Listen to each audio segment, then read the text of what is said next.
And that might be exactly what killed him. To find out, they sneak into the hospital records room and dig up Mason's file. Buried in the paperwork is the answer. Mason's natural death was scheduled for age 40 from a gas leak.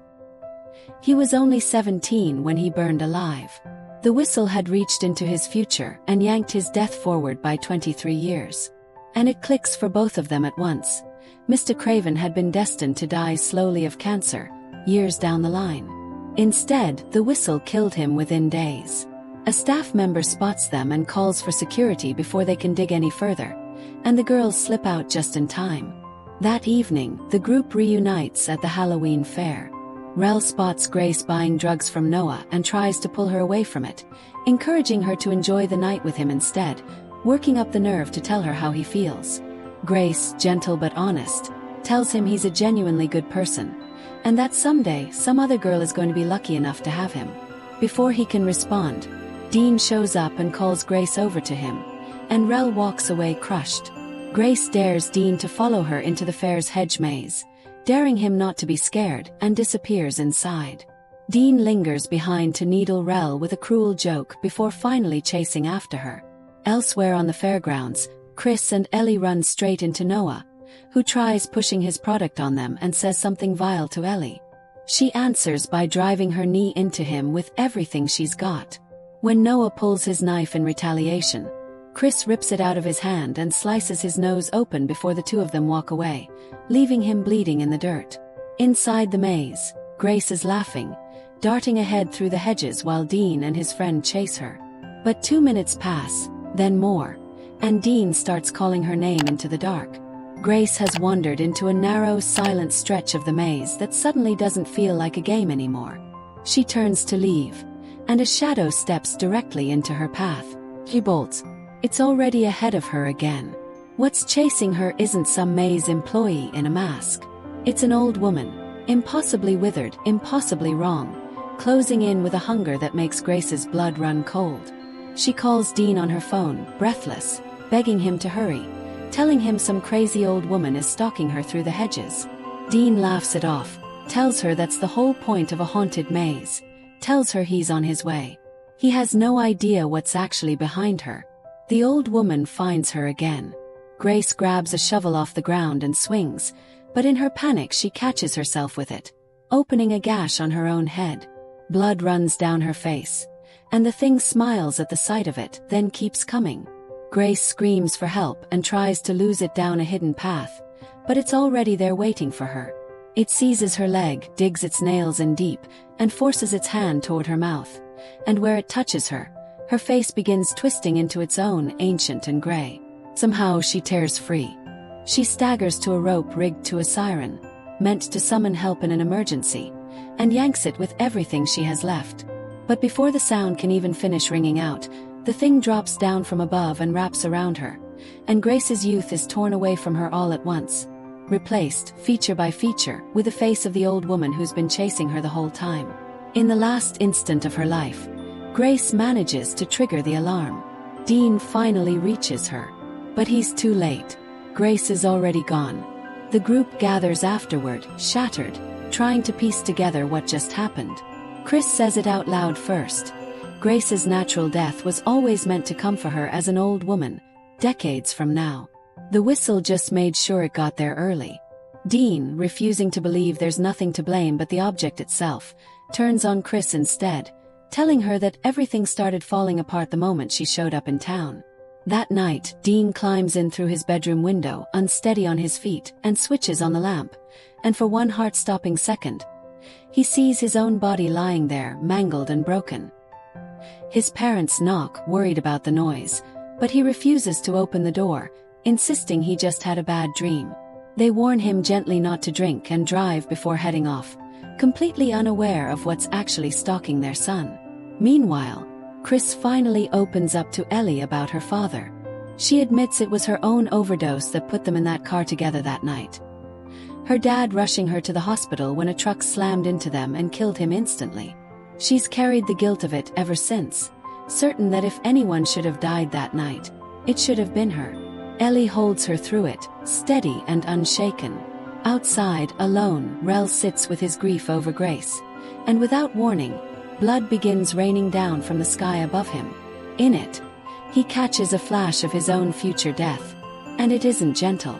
The next morning, Chrys and Ellie return to the old woman, now confined to a hospital bed, desperate for a way out.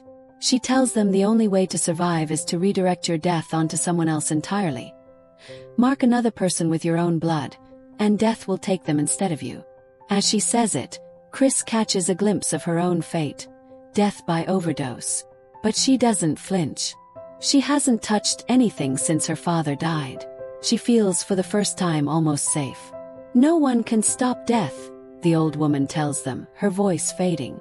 But how you meet it, that part is still yours. Her breathing stops mid-sentence.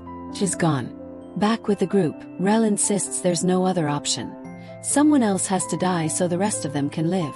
Ellie refuses outright, unwilling to trade another person's life for her own no matter what.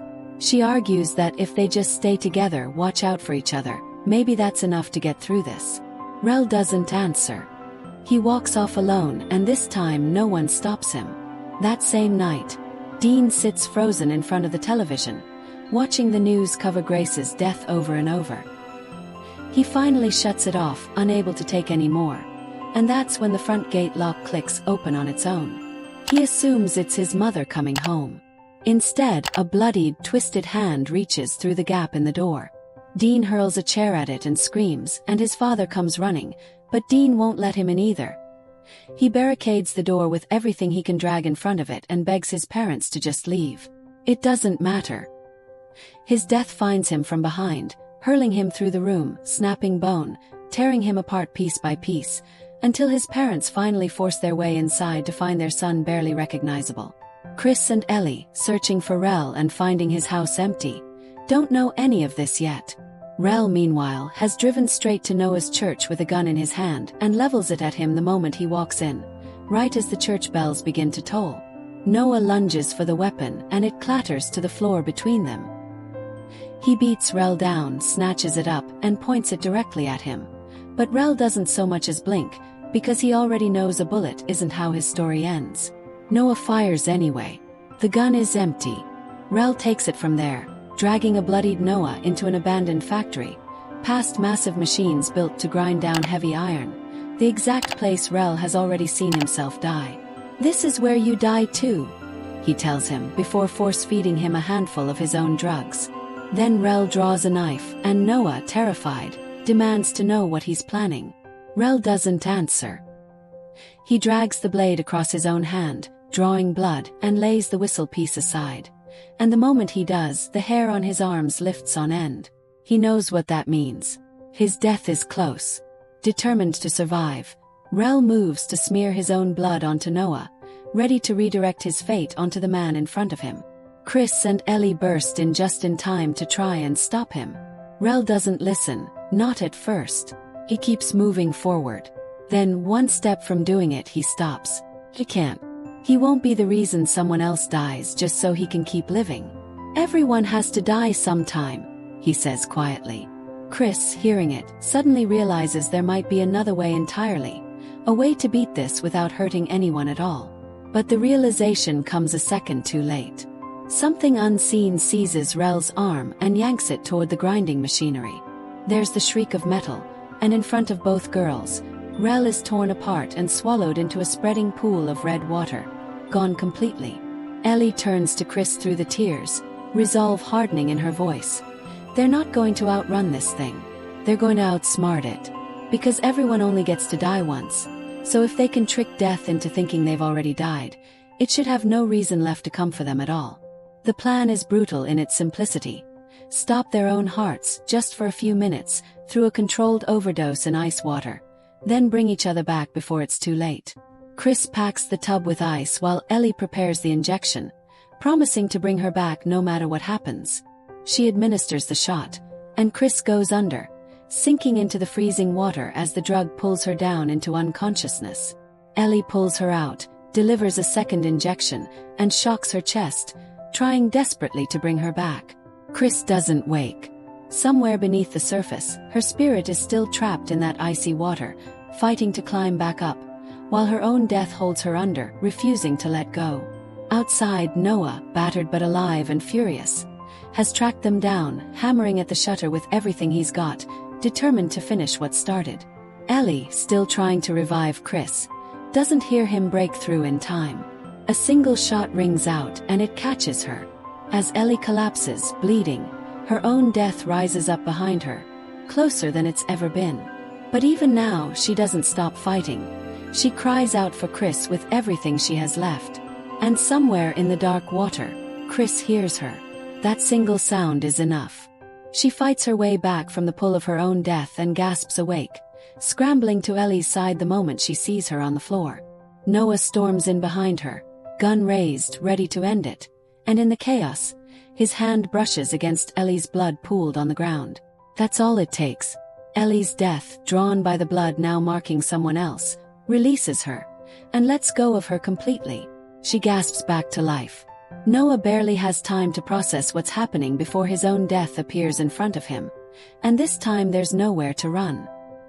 He panics and fires straight at it, but the bullet finds him instead, dropping him to the ground. His death finishes what it came for. In the wreckage of that night, Chrys and Ellie are the only two left standing.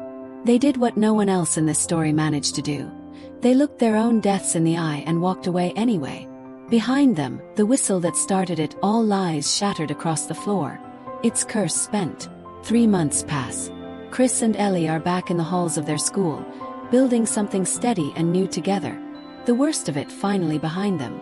And in a locker down the hall, a locker that isn't theirs, a brand new freshman reaches in to grab her books. Her fingers close around a small, ancient box she's never noticed before. Inside it, waiting patiently, is a whistle carved into the shape of a grinning skull.